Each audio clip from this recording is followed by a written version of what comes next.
국가 중심 세계 지도로 볼 때 베트남의 위치에 대한 이야기를 좀 해보려고 합니다. 지리, 문화, 역사 등 다양한 부분, 특히 언어적인 측면에서도 그렇고, 현재 그 베트남이 노력하는 부분, 또 어떤 나라가 되려고 하는지, 동남아에서뿐만 아니라 세계 또는 아시아 전체, 동아시아, 동아시아라는 큰 틀에서 봤을 때의 베트남의 위치에 대해서 이야기를 해볼까 합니다. 음, 보통은 뭐 동남아 국가 하면 우리가 아세안 같은 동남아 국가를 연상할 수 있고, 그리고 이제 동북아시아 하면은 중국, 한국, 일본 등을 연상할 수 있는데, 그러니까 남북을 하나로 했을 때 우리가 보통 동아시아 이렇게 얘기할 수 있는데, 그럼 동아시아를 기준으로 봤을 때 베트남은 어떤, 최근에 주석 함틴칭이 중국을 방문하는 뉴스가 있었습니다. 텐진에서 WEF, 월드 에코노믹 포럼이라는 세계 경제 포럼이 있었고, 그 포럼에서 이제 중국을 국빈 방문을 하면서 참가하면서 이제 뉴스가 한 두 개 정도 있어서 리뷰를 해볼 생각인데, 그 뉴스를 보다 보니까 이 중국과 베트남이 상당히 밀접한 관련이 있구나. 근데 역사적으로 봤을 때는 옛날부터 밀접한 관련이 있었다. 중국과 베트남. 오히려 한국만큼이나 중국과 베트남은 더 밀접한 관련이 있었던 건데, 한국과 일본의 입장에서 봤을 때 베트남은 그렇게까지 그 동아시아권 국가로서의 교류가 많지는 않았는데, 하지만 그건 옛날 얘기고, 이제 가장 중요한 거는 현재와 미래가 가장 중요해요. 과거는, 아, 그 어떤, 우리가 포용할 수 있는 뭐가 있냐, 서로 이해할 수 있는 뭔가가 있느냐, 없으면 뭐 없는 대로, 있으면 있는 대로. 하지만 있을 때는 그 내용을 발견을 해야 되는 거예요. 없으면 발견할 것이 없는데, 있다 그러면 발견을 하면 더 많이 이해를 할 수가 있다. 근데 국가 중심 세계 지도로 볼 때는 그 베트남이라는 나라도 하나의 그 문화권에 같이 속해 있다라고 보면 된다. 단지 옛날에는 교류가 그렇게 많지는 있긴 있었어도 많지는 않았다. 역사적으로 뭐 그 화산 이씨가 뭐 예를 들어 한국에 정착한다거나 뭐 일본하고의 어떤 교류가 뭐 베트남에 있다거나 뭐 이런 건 역사적으로 서로 찾아보면 있을 수 있어요. 뭐 밀접한 부분은 항상 이제 동아시아권에서의 이제 뭐 따거 문화일 수는 있지만 어쨌든 그 중국이라는 나라가 무시를 못한다라는 거죠. 예를 들어서 우리가 보통 언어적인 측면에서 봤을 때도 중국은 한자를 사용하고 있고, 세 나라가 동시에 한자 문화가 아니고, 한자를 사용하진 않아요. 일본은 일본의 히라카나 가타카나라는 그 언어가 있고, 한국은 또 한글이 있고, 또 베트남은 또 베트남어가 있어요. 웅롱이라고 해서 베트남어가 있는. 그러니까 결국에 이 세 나라는 거의 이제 중국이라는 나라와는 문화적으로는 어떤 맥락을 좀 같이 할 수 있지만 그렇다고 해서 뭐 동일선상에 놓고 볼 수는 없고 독립적인 나라들이라는 거죠. 하지만 그 안에 문화적인 맥락이 좀 같이 있다라는 거예요. 거기에서 이제 베트남을 기준으로 봤을 때 베트남 역시도 상당 부분 이 문화적인 코드가 한국, 중국, 일본과 코드가 맞는 부분이 있어서 만약에 베트남을 이 문화권에 이제 포함을 시켜놓고 이야기를 한다면 역사 문화적으로 이야기를 한다면 상당 부분 우리가 이해할 수 있는 부분을 많이 발견할 수 있다라는 거고 또 현재 베트남 입장에서 봤을 때는 물론 이제 발전을 하고 있어요. 동남아 국가, 아시안 국가로서 발전을 하고 있는데 베트남이 목표로 하는 발전 모델은 동남아에 있는 뭐 태국이냐 그렇지는 않을 것 같다라는 생각이 듭니다. 그러면 어디를 베트남은 모델로 할 수밖에 없냐? 동북아시아 국가를 모델로 할 수밖에 없다라는 거예요. 특히 이제 중국, 중국이 사실상 베트남보다 발전한 것은 맞는 거죠. 왜냐하면 중국이 먼저 그러니까 베트남 전쟁이 마무리될 때 역사적으로 보면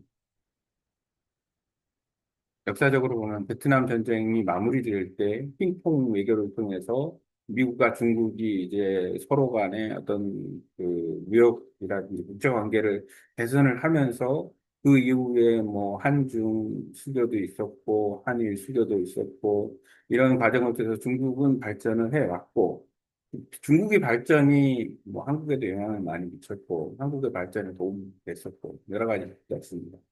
예, 하지만 베트남은 이제 통일 이후에 좀 더 늦게 뭐 도이모의 정책을 통해 가지고 이제 따라오는 입장이고 중국보다 일본은 뭐 처음부터 2차 세계대전 후 이제 뭐 한국전쟁 특수도 있었고 기타 등등 해서 일본이 상당히 세계적으로 넘버원까지는 아니더라도 탑 2를 찍을 정도의 그 발전이 있었던 나라가 일본이고 한국 역시도 한강의 기적을 통해서 발전했고, 중국 역시도 OEM을 통해 가지고 상당한 발전을 이루고, 지금은 자체적으로 기술을 개발을 해서, 여러 가지 시스템 면에서는 상당히 발전한 나라 중 하나입니다.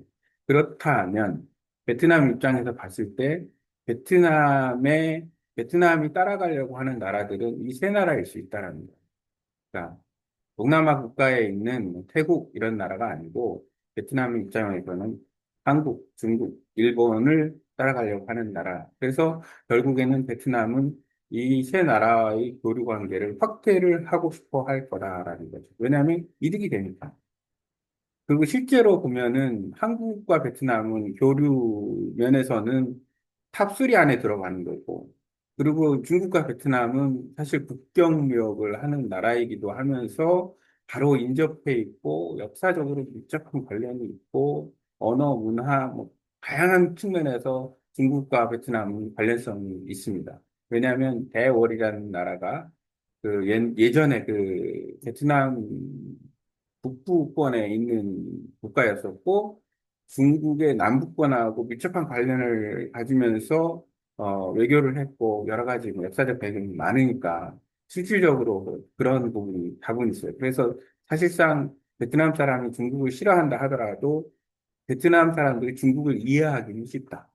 중국 사람들 입장에서 보면 중국은 워낙 덩치가 크니까 이제 어느 지역에 어떤 사람들이 베트남을 얼마나 잘 이해하느냐 이런 정도로 얘기할 수 있겠죠. 중국 모두가 뭐 베트남을 이해한다? 그건 아닐 것 같아요. 이게 중국을 보는 시각은 조금 달리 해야 됩니다. 지역적으로 전체를 보기도 해야 되지만 지역적으로 볼 필요가 있다라는 거예요. 한국 입장에서도 중국이라는 나라를 전체적으로 상대하기보다는 한국과 밀접한 지역, 예를 들어 산둥반도라든지 결국에는 중국의 그 동부권 영역에서 한국과의 교류가 얼마큼 활성화가 되어 있냐. 왜냐하면 거리가 가까우니까. 그랬을 경우에 어떤 그 물리적인 효과를 누릴 수도 있는 거고. 그렇죠. 어쨌든. 일본은 뭐, 일본대로 나름 발전을 하고, 조금, 그러니까. 이렇게 쉽게 말하면 베트남 입장에서 한국, 중국, 일본을 모델로 해서 이제 접근을 한다. 그러면은 베트남은 교류를 확대할 여지가 많다. 그리고 실질적으로 베트남의 발전이 과연 중국을 나중에 앞설 것이냐 이 부분에 대해서 생각해 볼 필요는 있어요. 왜냐하면 GDP 규모로는 당연히 앞설 수는 없지만 그 나라가 잘 살고 못 살고의 기준은 개개인의 그 삶의 영향, 삶의 그 질을 갖다가 이야기를 할 수 있는데 인구 대비 만약에 그 베트남이 이제 예를 들어서 그 개인 소득을 중국을 앞선다 그러면은 그때는 이제 베트남도 무시할 수 없는 나라가 된다 이렇게 볼 수 있는 거죠. 아직은 멀었지만, 베트남 입장에서는 아직 갈 길이 멀지만, 베트남은, 아, 그런 어떤 그 방향성을 가지고 있지 않을까라는 생각이 들고, 이런 방향성을 발견을 한다 그러면 한국과 베트남의 교류에도 상당히 좀 효율적인 부분에서 특히 이제 내가 그 베트남어로 공부를 하고 있는데 문화 또는 언어, 그다음에 이런 교류 이런 부분에 대해서 어, 베트남의 그 의도 아니면은 가려고 하는 방향을 안다 그러면은 좀 더 포용을 해서 가는 방법도 그 더 큰 이점을 가지게 되지 않을까 생각이 됩니다. 어, 왜냐하면 어차피 베트남은 세 나라 중에서 한국, 중국, 일본 중에서 그 교류 관계를 기준으로 보면은 중국하고 교류하기가 가장 쉽고 그 다음에 이제 한국과 일본 이렇게 되는 건데 음, 여기에서 이제 서로 교류가 많다라는 거는 서로 주고받는 게 많다라는 거예요. 그럼 서로 주고받는 게 많다라는 거는 뭐 도움이 된다라는 거죠, 서로. 근데 만약에 교류가 좀 약하다 그러면 주고받는 게 약하고 그럴 수밖에 없죠. 그러면은 그 지금 교역이라고 볼 수도 있는데 그 교역 부분이 약해진다. 왜냐하면 예를 들어서 내가 베트남 입장에서 중국하고 교역을 해서 어떤 기술을 가져왔는데 그 똑같은 기술을 한국이나 일본에 요구하거나 가져오려고 하진 않는다라는 거죠.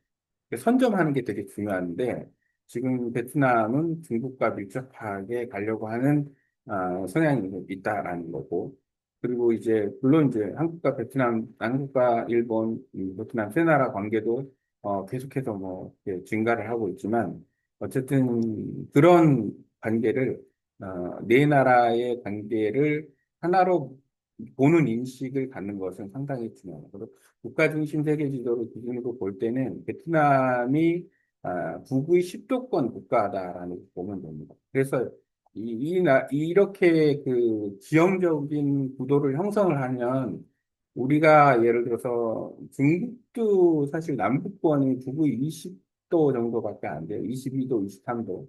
그러면은 사실은 이제 계절적인 나라인 게 맞아요. 중국 역시도.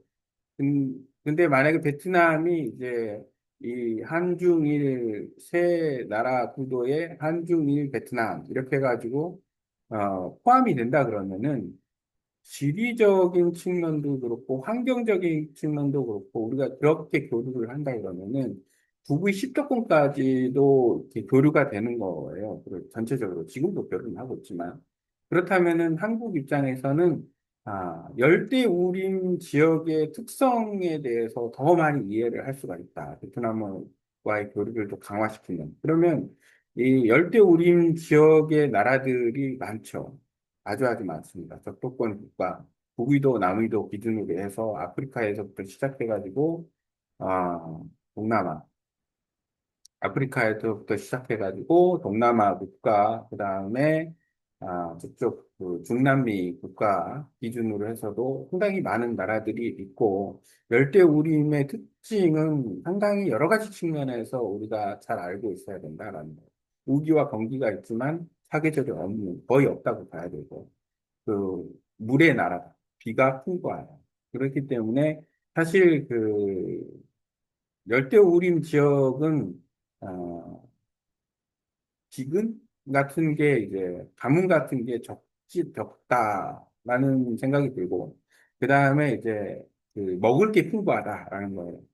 먹을 게 풍부한 이유 중에 하나는 1년 중 계속해서 농사가 가능하고 그 다음에 1년 중 뭔가가 계속 자라고 있고 그런 측면이에요. 그러니까 양이 풍부하다라는 거고. 그러니까 이제 사실 열대우림 규 지역에서 나는 거의 그 농수산물 기준으로 봤을 때는 상당히 저렴한 편이다. 가격이 저렴하다. 물론 그 나라들이 경제적으로 조금 저평가되거나 아니면은 못 사는 경우도 있기 때문에 상대적으로 이게 물가가 낮고 하는 이유는 있어요. 그거를 이제 수출하는데도 우리가 수입하기에도 좋고 이런 부분은 있긴 있지만 그런 면에서는 상당히 큰 이점이 있는 나라고 이 부분이 사실 중요한 부분 중에 하나다. 네, 그 베트남도 쌀의 세계 제2 생산 지역이기도 하고 커피도 마찬가지이기도 하고 이런 여러 가지 측면이 있습니다. 오늘은 국가 중심 세계 지도에서 베트남 역시 한국, 중국, 일본과 같은 맥락으로 그 같은 문화권, 역사권으로 바라볼 필요가 있다라는 관점으로 얘기를 해봤습니다. 뭐 지형적인 측면이야 워낙 잘 알기 때문에 한국, 중국, 일본에 대한 지형은 우리가 역사, 지리 이거에 상당히 많이 배우기 때문에 뭐 하나로 거의 배우다시피 하니까 하지만 베트남은 그 그 교류 관계가, 한국과의 교류 관계가 이제 거의 없었는데, 지금 이제 생겼다고 봐야 되는 거예요. 일단 시기적으로 보면, 뭐 안타깝게도 베트남 전쟁부터 이렇게 시작을 할 수도 있는 부분이 있는데, 뭐 그거에 초점을 두기보다는, 한국과 베트남의 그 국교 수립 이후에 한국과 베트남의 관계 개선, 그 다음에 지금 현재 베트남에 체류 중인 한국 사람들, 그 다음에 한국에 체류 중인 베트남 사람들, 이 현재의 한국과 베트남의 관계, 그리고 미래에 지금 내가 얘기한 문화적, 지리적, 역사적인 관점에서 앞으로 한국과 베트남은 어떤 쪽으로 방향을 설정하고 가야 될지. 그러니까 베트남을 한국, 중국, 일본이라는 동아시아 무대에 포함을 시켜서 그 동아시아 무대에 포함을 시키면은 물론 해상국가 필리핀도 있는데 필리핀은 언어 또는 뭐 역사 문화 이런 쪽으로는 조금 다르게 좀 볼 필요도 있는 부분이 있어서 조금 차지하고 어쨌든 베트남, 중국, 남쪽으로부터 시작하는 베트남, 중국, 한국, 일본 이렇게 동아시아 지역의 라인을 그 어떻게 보면은 경제, 문화, 역사 등 교류 라인을 갖다가 잡아서 하나의 큰 축으로 생각을 해서 이 네 나라의 그 교류 관계 정치적으로는 상당히 좀 차이가 있습니다. 예를 들어서 한국과 일본은 민주주의 국가고 중국과 베트남은 사회주의 국가고 하지만 우리가 이제 많이 경험을 했듯이 뭐 그 민주주의나 사회주의는 정치적인 체계와 사회 질서의 세계 문제고 경제적인 측면에서 봤을 때 우리가 지금도 교류를 하고 있고 뭐 개방을 하는 뭐 푸떡거리긴 하지만은 한국, 중국, 일본, 베트남이 경제적 교류에서 또 문화 사회적인 교류에서 완전히 꽉 막힌 나라들이 아니다.